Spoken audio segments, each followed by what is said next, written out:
आज कल हम इंट्रोडक्शन डिस्कस किया था और आज हम डिस्कस करेंगे उनका एक्सपीरियंस अहमदनगर फोर्ट के अंदर। पहले कुछ लाइंस जो वो लिखते हैं। The moon, ever a companion to me in prison, has grown more friendly with closer acquaintance, a reminder of the loveliness of this world, of the waxing and waning of life, of light following darkness, of death and resurrection following each other in interminable succession. Ever changing, yet ever the same. I have watched it in its different phases and its many moods in the evening, as the shadows lengthen in the still hour of the night, and when the breath and whisper of dawn bring promise of the coming day. How helpful is the moon in counting the days and the months, for the size and the shape of the moon, when it is visible, indicates the day of the month with a fair measure of exactitude. It is an easy calendar, though it must be adjusted from time to time, and for the peasant in the field, the most convenient one to indicate the passage of the days and the gradual changing of the seasons. खैर, जब वो prison में थे तो उनके पास time major करने का कोई तरीका नहीं था, और खासकर प्रिजन में होते तो आदमी के पास कुछ होता नहीं है, तो वो मून को मेजर कर रहे हैं। मून वैक्स वेन, उसी से वो टाइम और एक पोएटिक अंदाज हो जाता है जिंदगी का जब हम ऐसे सिचुएशन में होते हैं।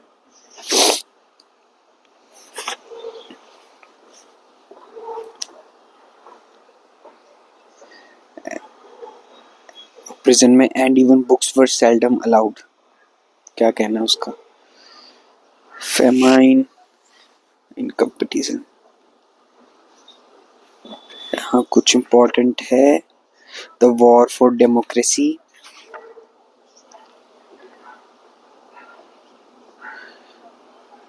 time in prison, the urge to action.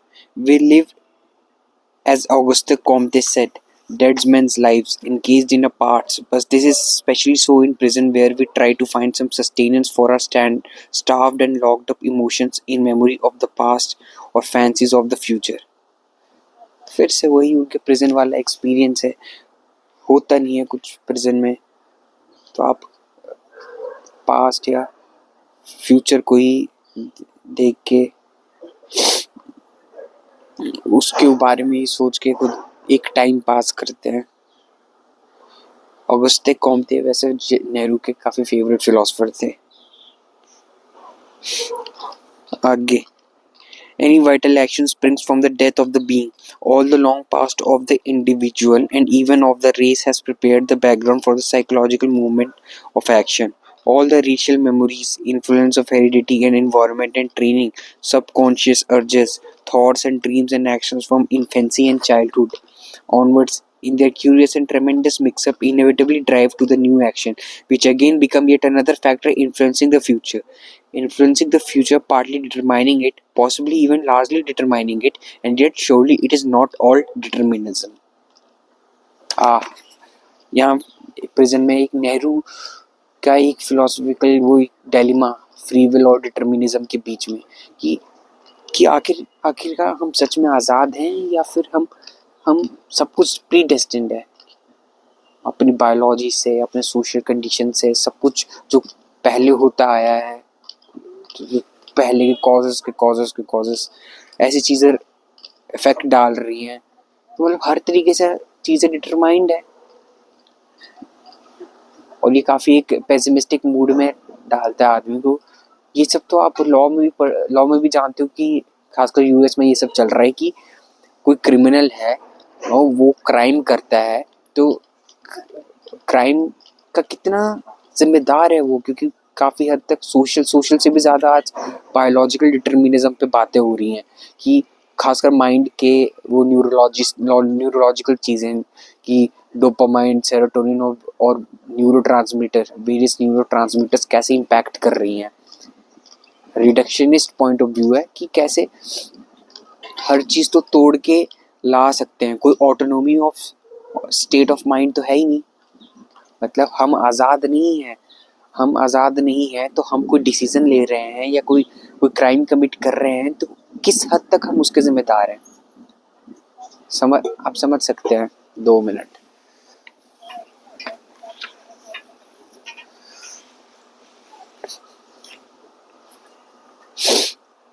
ये है कि जब हम आज़ादी नहीं है, हम एक फ्री एजेंट है नहीं, तो किसी क्राइम, किसी किसी भी अचीवमेंट का ब्लेम हम कितना खुद पे दे सकते हैं। ये कुछ था, लेकिन फिर वो बाद में बोलते हैं कि ये सब टॉपिक्स और ये सब डिस्कशंस खैर आम जिंदगी में लागू नहीं होती है। आम जिंदगी में आपको थोड़ा पैरेग्मेटिक होके दिन ब दिन के काम में इन्वॉल्व होना होता है। ये सब बहुत मेटाफिजिकल टॉपिक्स हैं। खैर प्रेजेंट में उनके पास काफ़ी टाइम था ये सब डिस्कस करने के बारे में। आगे लिखते हैं, Aurobindo Ghosh writes, somewhere of the present as the pure and virgin movement, the razor's edge of time and existence which divides the... रुक जाओ। Aurobindo Ghosh writes somewhere of the present as the pure and virgin movement, that razor's edge of time and existence which divides the past from the future and is and yet instantaneously is not. The phrase is attractive, and yet what does it mean? The virgin movement emerging from the veil of the future in all its naked purity, coming into contact with us and immediately becoming the soil and stale past. Is it we that soil it and violate it, or is the movement not so virgin after all, for it is bound up with all the harlotry of the past? काफी deep बात की है और बिंदु घोष को mention करते हैं। वो बोलते हैं कि प्रेजेंट एक एक कुछ एक ट्रांजिशन फेज है जहाँ पे फ्यूचर के घूंघट से पर्दा उठता है, घूंघट उठती है फ्यूचर से, और कुछ देर बाद ही वो पास्ट में तब्दील हो जाता है, पास्ट में मटमैला हो जाता है। ये है कि ये है प्रेजेंट की डेफिनेशन कि फ्यूचर जानना, क्योंकि जो अभी सिचुएशन है, जो अभी प्रेजेंट है, वो किसी पहले के लिए फ्यूचर थी। वो अब वो फ्यूचर धीरे धीरे खुली, 2 मिनट के लिए, 2 सेकंड के लिए प्रेजेंट बनी और फिर वो पास्ट। ये है लाइफ। फिर आगे मेंशन करते हैं, and yet even now the call of action स्टिर्स strange depths with in me and often a brief tussle with thought I want to experience again that lonely impulse of delight. Ahmednagar fort में उनकी बहुत सारी बातें philosophical थी। The past and it's relation to the present. अब देखो आगे एक अच्छा क्योट है उनका। There is only one, Nehru का, there is only one thing that remains to us that can not be taken away, to act with courage and dignity and to stick to the ideals that have given meaning to life, but that is not the politicians वे। वाह यार,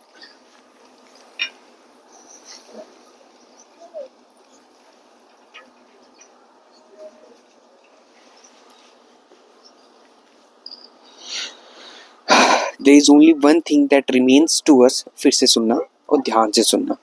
There is only one thing that remains to us that cannot be taken away, to act with courage and dignity and to stick to the ideals that have given meaning to life, but that is not the politicians way. Politicians तभी कुछ लोगों ने, आप waste के हो, east के हो, ओशो खासकर, उन सब ने तो पॉलिटिशियंस को सबसे लोएस्ट फॉर्म ऑफ ह्यूमंस कहा है, सबसे गिरे हुए, सबसे घटिया किस्म के लोग, क्योंकि उनके कोई प्रिंसिपल्स नहीं होते, कोई आइडियल्स नहीं होती, प्योर पैराग्मेटिज्म। और प्योर पैराग्मेटिज्म सच में प्योर हो तो, कोई भी प्रिंसिपल ना हो तो बहुत खराब चीज है, क्योंकि वो मोरालिटी नहीं देखती। एक पैराग्मेटिक अप्रोच लाइफ के प्रति इमोरल है, इमोरल। अब नेहरू जी की लाइफ फिलॉसफी अब है, the ideals and objectives of yesterday were still the ideals of today, but they had lost some of their luster, and even as one seems to go towards them, they lost the shining beauty which had warmed the heart and vitalized the body. हम अच्छा, इतना text हम इस तरह से समझ सकते हैं जैसे वुमेन की चेस्टिटी, या फिर बोलूँ तो वर्जिनिटी जैसी कोई चीज़ जो पहले बहुत मैटर करती थी, और आज इतने रैपिडली चेंजिंग वर्ल्ड में, वेस्ट हो या ईस्ट, वेस्ट में थोड़ा पहले हो गया वो सेक्सुअल रिवॉल्यूशन 1960s, जब वो पता नहीं किसका कोट था कि sex has begin now. West का तो पूरा अलग है, वो हमसे 20-30 साल आगे हैं, वही चीज़ें रिपीट इधर हो रही हैं। अब इधर लिव इन रिलेशनशिप और ये सब आ रहा है। पता नहीं नेहरू जी होते तो क्या एक्साइटेड होते देख के। The ideals and objectives of yesterday, जैसे चेस्टिटी और वर्जिनिटी हो गया, मान लो एग्जांपल दे रहा हूँ, बस मेरे दिमाग में यही आया, of yesterday was still the ideals of today, but they had lost some of their luster and मतलब जैसे आज इतनी वैल्यू नहीं है, बहुतों के लिए है लेकिन अब इतना ज़्यादा इम्पोर्टेंस लोग नहीं दे रहे हैं. And even as one seem to go towards them they lost the shining beauty which had warm the heart and वाइटलाइज the body.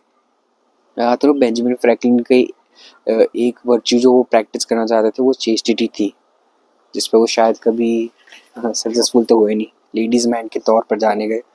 आगे, evil trumped often enough, but what was far worse was the coarsening and distortion of what had seemed so right. Definitions change होते रहते हैं. कुछ साल पहले तक याद करो 1900 में जाओ तो एडल्ट्री के लिए, एडल्ट्री जैसी चीज़ें इतनी घिन से देखी जाती थी. मतलब कोई पत्नी के एग्जांपल दे रहा हूँ, कोई पत्नी कैसे सोच भी सकती है अपने पति के अलावा भी किसी और के बारे में. और अब तो जी क्वेश्चन करते हैं डायरेक्ट. अब इंडिया का हाल है, वेस्ट का तो पूरा अलग ही है, लेकिन इंडिया में है कि अब नहीं, क्या क्या सिर्फ फिजिकल ही है क्या, मैं तुम्हारी प्रॉपर्टी ही हूँ और ये सब. तो कैसे कैसे वैल्यूज चेंज होते हैं. कुछ चीज़ें जो बैड डीम्ड की जाती है वो गुड डीम्ड हो जाती हैं, जो पहले कभी गुड थी वो बैड हो जाती हैं. ये चेंजेस वैल्यूज के चलते रहते हैं समय के साथ. Was human nature so essentially bad that it would take ages of training through suffering and misfortune before it could behave reasonably and raise man above the creature of lust and violence and deceit that he now was? इस पे वो कुछ सवाल पूछते हैं इंसानी प्रकृति के बारे में कि क्या सच में इतनी गिरी हुई है कि समय और बहुत कुछ लगता है. खैर हम रिपीट करते हैं और थोड़ा डिटेल में बताते हैं. Was human nature so essentially bad that it would take ages of training through suffering and misfortune before it could behave reasonably and raise man above the creature of lust and violence and deceit that he now was? खैर इसे बहुत तरीके से interpret किया जाता है, लेकिन कर सकते हैं, लेकिन मैं तो ये करता हूँ कि हाँ जी सही बोल रहे हो आप, सफरिंग एंड मिसफॉर्चून चाहिए. अगर आदमी सुधरता है, सच बताऊँ तो आदमी अगर सफरिंग और मिसफॉर्चून दी जाए तो कम, वो आदमी पे डिपेंड करता है कैसा वो बनेगा. कुछ और ख़राब हो जाएंगे और ख़राब एटीट्यूड रखेंगे या फिर और डिस्ट्रक्शन की तरफ जाएंगे, और कुछ जो सुधर जाएंगे, जिसे पोस्ट ट्रॉमेटिक ग्रोथ भी कहते हैं या character development.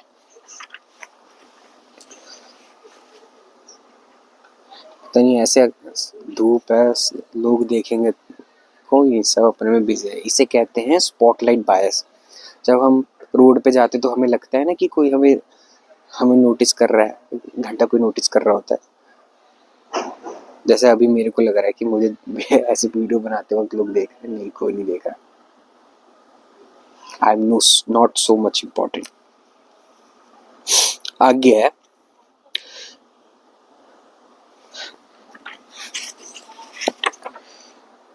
what then was one to do? Not to act was a complete confession of failure and submission to evil. To act meant often enough a compromise with some form of that evil, with all the untoward consequences that such compromise resulted.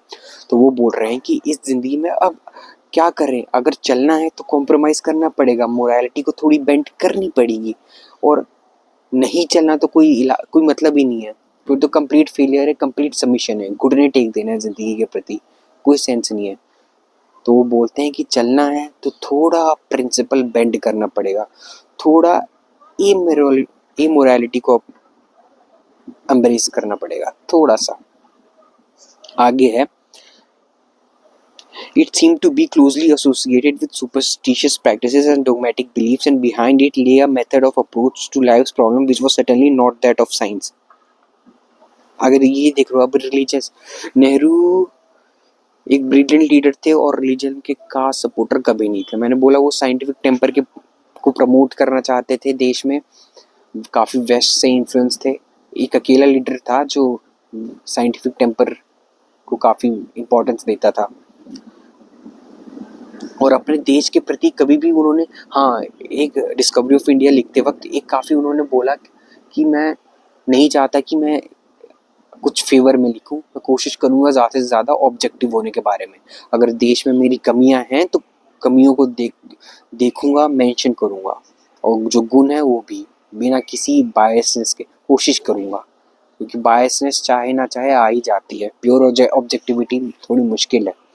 तो अभी इधर mention करते हैं अपने देश के बारे में कि religion as a saw it practised and accepted even by thinking minds whether it was Hinduism और इस्लाम और बुद्धिज्म और Christianity did not attract me. अब नेहरू धार्मिक आदमी नहीं थे, वो सच बता रहा। वो काफ़ी रेशनल, काफ़ी रीजनेबल, रीजन को प्रमोट करने वाले आदमी थे, और काफ़ी मैं एग्री करता हूँ, सबको एग्री करनी भी चाहिए। ये रीजन सन की रेस की तरह है, जहाँ पे भी रीजन डलता है, सूरज की रोशनी डलती है, वहाँ क्लियरिटी आती है। वरना जहाँ लोग शर्माते हैं चीज़ें बोलने से या कुछ भी करने से, सेक्स से, डेथ से, टैबूज वही चीज़ें हैं। टैबूज, मैस्टरबेशन भी टैबू था, बहुत कुछ चीज़ें टैबूज हैं, और टैबूज बहुत चांसेस हैं कि वो एंजाइटी और स्ट्रेस क्रिएट कर सकती हैं, क्योंकि उसके बारे में कोई बात नहीं करेगा तो जो डिफ़िकल्टीज और प्रॉब्लम्स फेस करते हैं लोग, उसका सॉल्यूशन नहीं निकलेगा। और सॉल्यूशन कोई बाबा के पास नहीं है, आपको रीज़न से ही निकालता है। असली सॉल्यूशन रीज़न से पॉसिबल है। और वो बताओ, एस्ट्रोलॉजी में भी सन है, जो कॉन्फिडेंस और सेल्फ बिलीफ, इन सबको डिनोट करते हैं, रीज़न को भी डिनोट करते हैं, लॉजिकल बेंट ऑफ माइंड काफ़ी हद तक, इमोशनलेस नहीं पर कंट्रोल्ड इमोशंस, इन सबको आगे है। वो बुराई करते हैं, एक तरफ से वो निंदा करते हैं रिलीजन की, to get solution. Religion answer नहीं दे पाता उनके हिसाब से। It seem to be closely associated with superstitious practices, जो रिलीजन खासकर जो इंडिया में प्रैक्टिस हो जाता है, खास करके सब जगह रिलीजियस प्रैक्टिसेस काफ़ी सुपरस्टिशियस ही नज़र आते हैं। बेशक कोई इवोल्यूशनरी रीज़न इनका होगा, लेकिन अब तो हम बचाने की कोशिश कर रहे हैं, डिबेट में हो जाएगा। चलो आगे चलते हैं। And डोगमेटिक beliefs and behind it ले a method of approach to lives problem which was certainly not that of science. Okay, अब आगे है।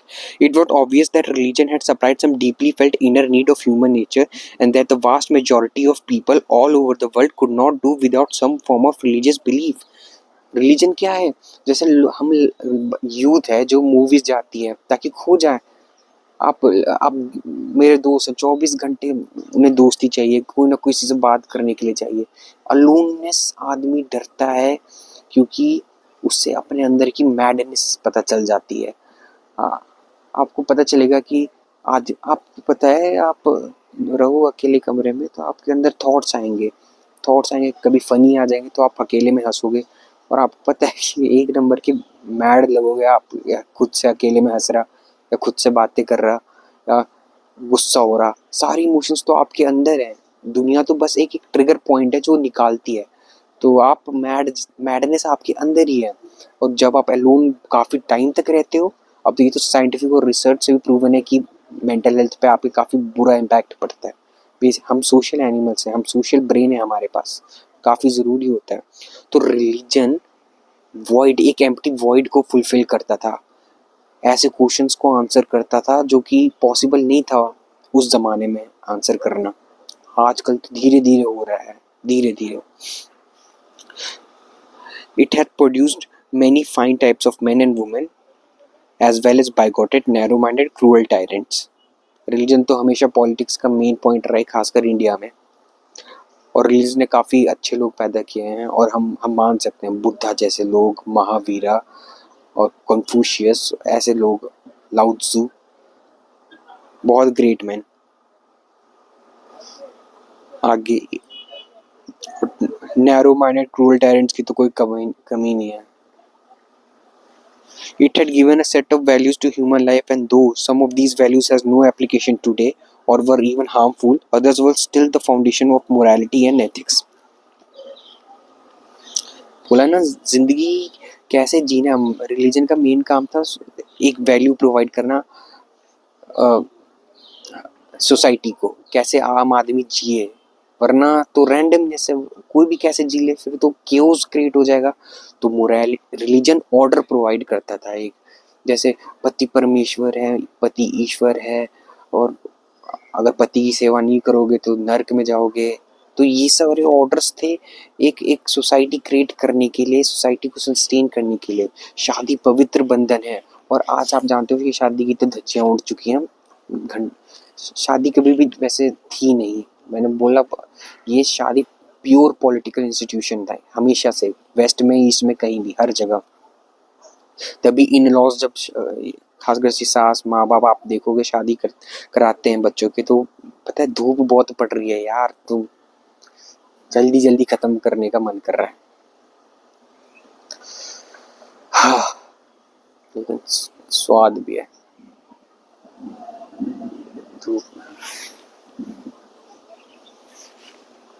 तो इन लॉज भी इन्वॉल्व होते हैं, और वो कैसी कैसी चीजें, जब आप शादी करने जाते हो तो उस लोग ना सिर्फ आपकी आपका रूप रंग, तो काफी रूप रंग बुद्धि विवेक जो भी है वो तो देखा ही जाता है, नेटवर्थ आपकी देखी जाती है, लेकिन आपके माता पिता कहाँ, कौन से कुल खानदान से आ रहे हो आप, ये सब भी देखा जाता है। क्योंकि खासकर इंडिया में ये एक पॉलिटिकल अलायंस है, दो परिवारों की शादी हो रही होती है, दो इंडिविजुअल्स, उनका लव, उनकी केमिस्ट्री घंटा मैटर करती थी अभी तक। अब चेंजेस हो रहे हैं, और मेरे हिसाब से पॉजिटिव चेंजेस हैं, क्योंकि काफ़ी हद तक ये मैरिज बहुत सारे कमियों के साथ था, बहुत सारे ऑप्रेसिव नेचर के थे इनके रूल्स एंड वैल्यूज़ लड़कियों के लिए, और समाज के वो कम्युनिटीज़ जो मार्जिनलाइज्ड हैं उनके खिलाफ बहुत कुछ था उल्टा। और मैंने, हाँ, वही है, other was still the foundation of morality and ethics. काफ़ी हद तक लोग बोलते हैं कि अगर धर्म हटा दें तो लोग एक दूसरे का मर्डर करने लगेंगे। आप समझ लो, क्या लोग खराब हैं? खैर, बहुत कम लोग सोच पाते हैं। A wise man will follow with a wise man do not need law। ये है, उन्हें वाइज मैन जो वो बिना लॉ के भी वैसे ही बिहेव करेगा जैसे लॉ के साथ। उनका खुद का कोड ऑफ कंडक्ट होता है, उनको पता होता है कैसे बिहेव करना है, कैसे कौन सी उनकी सोशल ड्यूटीज़ हैं, ये सब। और जिनको नहीं पता वो कुछ भी कर सकते हैं। वैसे सच बताऊँ तो रिलीजन भी कुछ खास सेफ गार्ड कर नहीं पाया है मर्डर और ये सब करने के लिए, सब पॉलिटिकल है, बहानेबाजी है। लोग रिलीजन का नाम लेके ही मर्डर और जिहाद और ये सब फैलाते हैं। अब आगे, essentially I am interested in this world, in this life, not in some other world और फ्यूचर लाइफ। अब नेहरू जी की थोड़ी आँखें खुलती है और वो बोलते हैं कि मैं इस दुनिया में इंटरेस्टेड हूँ, ना कि after life other world, Vaikuntha जाने में और वो सब में।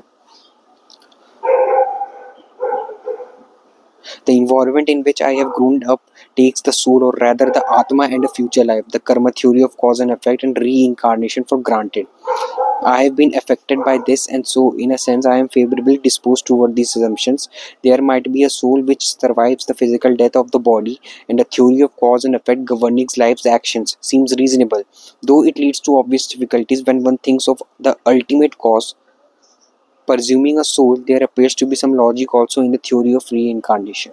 अब वो बोलते हैं कि मुझे नहीं, क्योंकि मैं ऐसे समाज से आ रहा हूँ जो कि पूर्ण जन्म और आत्मा पे विश्वास करता है, तो वो बोलते हैं कि मैं भी फेवर में देखता हूँ कि है, हाँ, ऐसी कोई चीज़ है जैसे आत्मा, और आत्मा है तो चांसेस है कि अगला जन्म होगा आदमी का, ऐसा कुछ है। वो उस थ्योरी पे विश्वास करते हैं थोड़ा, नेहरू जी के अपने क्वर्क्स। अब आगे देखो, काफ़ी इंपॉर्टेंट है, काफ़ी इंटरेस्टिंग है। Spiritualism with its सीनेंसेस and its so-called manifestations of spirits and the like has always seemed to me a rather absurd and impertinent way of investigating psychic phenomenon and the mysteries of the afterlife। उन्हें लगता था कि दिमाग की और दिल की और जो हमारी इनर लाइफ है उसका आंसर हमें अध्यात्म से नहीं मिलेगा। Usually it is something worse and is an exploitation of the emotion of some over-credulous people who seek relief or escape from mental trouble। और उन्होंने कहना कि नेहरू जी कह रहे हैं कि ये सब चीज़ें जैसे आध्यात्म और आध्यात्म के नाम पे जो अंधविश्वास होता है, वो ज़्यादातर ऐसे लोग सीख करते हैं, ऐसे लोग जाते हैं उस तरफ जो थोड़े बेवकूफ़ हों, मतलब थोड़े आसानी से बेवकूफ़ बनाए जा सकते हैं, खासकर जो अनएजुकेटेड पॉपुलेशन है। और किस चीज़ के लिए? मेंटल रिलीफ के लिए। 90% रिलीजन तो मेंटल रिलीफ के लिए है। आप देखोगे कभी रेलवे स्टेशन में एक बार था न्यू दिल्ली में, एक पापा एक लड़की के बैक पे पैट कर रहे थे स्टिक से। हाँ, और बेशक उसे भूत भगाना कहते हैं। भूत भगाना अब मैं नहीं जानता, लेकिन ऐसे बहुत लोग हैं जो पैनिक अटैक्स और एंजाइटी के चक्कर में, जब वो जो कि फिजियोलॉजिकल है काफ़ी हद तक साइकोलॉजिकल भी है, सीबीटी जैसी थेरेपीज हैं। अब ये सब चीज़ें उनको पता नहीं होता, उन्हें लगता है कि भूत चढ़ गया और पता नहीं क्या क्या, और वो बाबा के पास जाते हैं, जो कि बेशक गलत है। इसी चीज़ के लिए तो रीज़न है हम और रीजनेबल बने। इंसान का ब्रेन और इनर लाइफ काफ़ी अनएक्सप्लोर्ड है, काफ़ी। हम टिप ऑफ द आइसबर्ग जानते हैं, बल्कि वो भी अच्छे से नहीं जानते हैं, बहुत कुछ बाकी है। कोग्निटिव साइंस और उन सब चीज़ में बहुत स्कोप है अभी। और स्कोप आप इस तरह के फाइनेंशियल रिवॉर्ड की तरफ से ना देखो, इसके बजाय एक सेंस ऑफ क्यूरियोसिटी की तरफ से देखो, मज़ा है। हाँ, थोड़े पैसे कमा लो फिर। Over credulous people who seek relief और escape from mental trouble through आध्यात्म एंड दिस अंधविश्वास। I do not deny. मैंने हाँ, एक और चीज़ है जो मैंने देखा है, कई लोग, औरतें खासकर, मौत से डरती हैं, अपने पति के मौत से डरती हैं, और फिर करवा चौथ और ये सब जो व्रतें होती हैं, क्या है, एक सीख मेंटल रिलीफ के लिए तो करती हैं।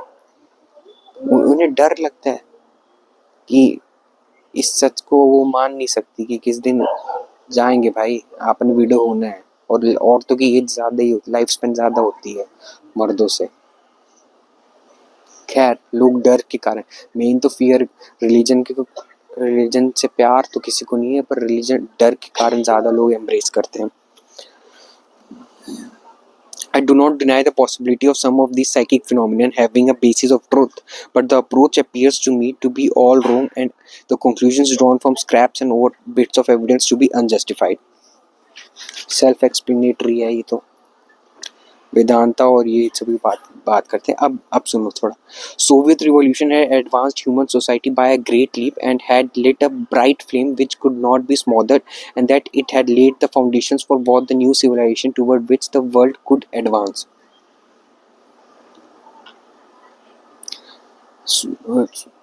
क्योंकि सोवियत उस जब भी नेहरू लिख रहे थे तब सोवियत यूनियन काफ़ी रैपिडली एडवांस कर रहा था, एक ग्लोबल पावर था सोवियत संघ, यूएसएसआर। और उसकी नई अप्रोच जीने की एक्सपेरिमेंटेशन काफ़ी एक्साइटिंग थी, तो नेहरू भी उस पर विश्वास करते थे।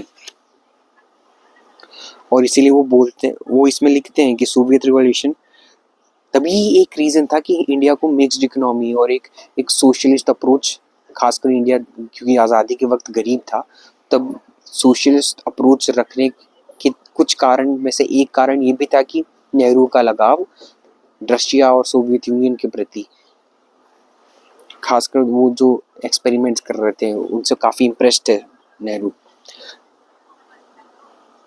पर आगे वो बोलते भी हैं कि जो ये सोशलिस्ट कंट्रीज़ हैं, कम्युनिस्ट कंट्रीज़ हैं, द लेसर लिबर्टीज में often need limitations in the interest of the larger freedom.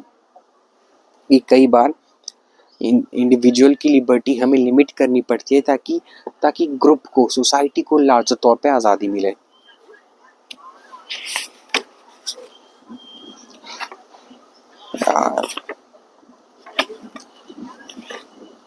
और आगे लिखते हैं वो, my mind often thinks of it and tries to pierce its veil and clothe it in the garments of my choice.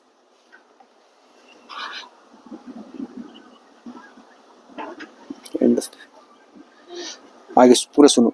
Nor can I assume the role of a prophet and write about the future. My mind often thinks of it and tries to purse its wheel and clothe it in the garment of my choice. But these are vain imaginings, and the future remains uncertain, unknown, and there is no assurance that it will not betray again our hopes and prove false to humanity's dream. Easy, nothing to be explained here. आगे लिखते हैं, पूरा पढ़ो, ये interesting है। The past remains but I can not right academically of past events in the manner of a historian or a scholar. I have not that knowledge or equipment or training, nor do I possess the mood for that kind of work. The past oppresses me or fills me sometimes with its warmth when it touches on the present and becomes as it were an aspect of the living present. If it does not do so, then it is cold, barren, lifeless, uninteresting. I can only write about it as I have previously done by bringing it in some relation to my present day thoughts and activities. And then this writing of history, as Goethe once said, brings some relief from the weight and burden of the past. जब हम present का sense बना पाते हैं past को देख के, तब थोड़ा हिस्ट्री पढ़ने में मज़ा आता है, और आगे हम बताएंगे। It is, I suppose, a process similar to that of psychoanalysis, but applied to a race or to humanity itself instead of to an individual. कह सकते हैं साइकोएनालिसिस पे बहुत कुछ है। जैसे आप एक पर्टिकुलर कह सकते हो कि जैसे आप एक पंजाब और हरियाणा में एक केस है, आप देख सकते हो कि कैसे ये लड़ाकू होते हैं, क्योंकि उनका पूरा कल्चर, पूरा हिस्ट्री है लड़ाई से रिलेटेड, मार्शल रेसेस, उनका पूरा मेंटल टेम्परामेंट उस तरीके का है, क्योंकि सालों हजारों सालों से ये यही लड़ते आए हैं। नॉर्थ वेस्ट में होने के कारण, ऐसी लोकेशन के कारण उन्हें बार बार लड़ना पड़ा, और तभी कह नहीं सकते कंट्रोवर्शियल होगा, लेकिन जो इन्वायरमेंट होता है, जो स्टेबल इन्वायरमेंट, जो इंटेलेक्ट को फॉस्टर करता है, इंटेलेक्ट की ग्रोथ को नर्चर करता है, वो उस इलाके में नहीं पाई गई। इसका मतलब मैं ये नहीं कह रहा कि वो बैल बुद्धि है, बस ये कि वो इन्वायरमेंट नहीं मिला साइकोएनालिटिकली। क्या डिप्लोमेटिक हो रहा हूँ यार मैं भी, अरे नहीं मिला होते उन्हें। पंजाब और हरियाणा जानने जाते हैं इस चीज़ के लिए, अपनी फिजिकल और एथलेटिक गिफ्टेडनेस के लिए भी जाने जाते हैं।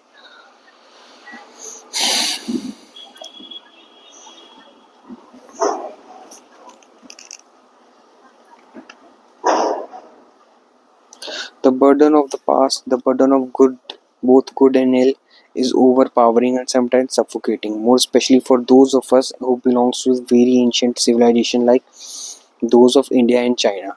As Nietzsche says, not only the wisdom of centuries, also their madness breathe out in us. Danger it is to be and hear. बेशक पहले की बेवकूफ़ी भी हमें सहनी पड़ती है पहले के एडवांटेजेस के साथ।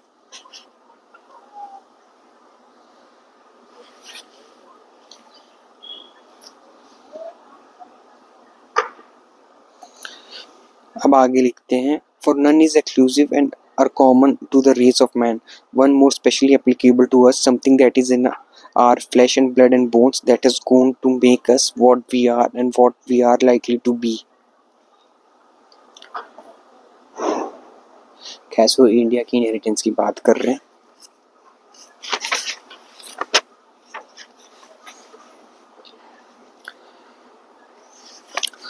Our judgments of countries and peoples are based on many factors. Among them are personal contacts, if there have been any, have a marked influence. अब आप जानोगे तो आपको पता चलेगा कि कई बार जैसे आप बोलते हैं कि मेरा एक पंजाबी दोस्त था, मेरा एक गुजराती दोस्त था, उस हिसाब से आप उस कल्चर के बारे में एक इमेज बनाते हो। तो वही नेहरू इस बात में कहना चाह रहे हैं कि if we do not personally know the people of a country, we are appropriate to misjudge them even more than otherwise and to consider them entirely alien and different. तो ये गलती हो सकती है। सैम्पल साइज छोटा है पापा, एक आदमी आपका दोस्त था तो आप उसके ट्रेड्स उसके पूरे स्टेट में या पूरे उसकी एथनिसिटी में डाल दोगे तो वो गलत होगा, यही कहना चाह रहे। अब आखिरी है, खत्म हुई। We must look the world in the face with calm and clear eyes, even though the eyes of the world are bloodshot today. Gotcha. आगे है उनके पर्सनल लाइफ के बारे में, कि मैरिड लाइफ के बारे में। थैंक्स।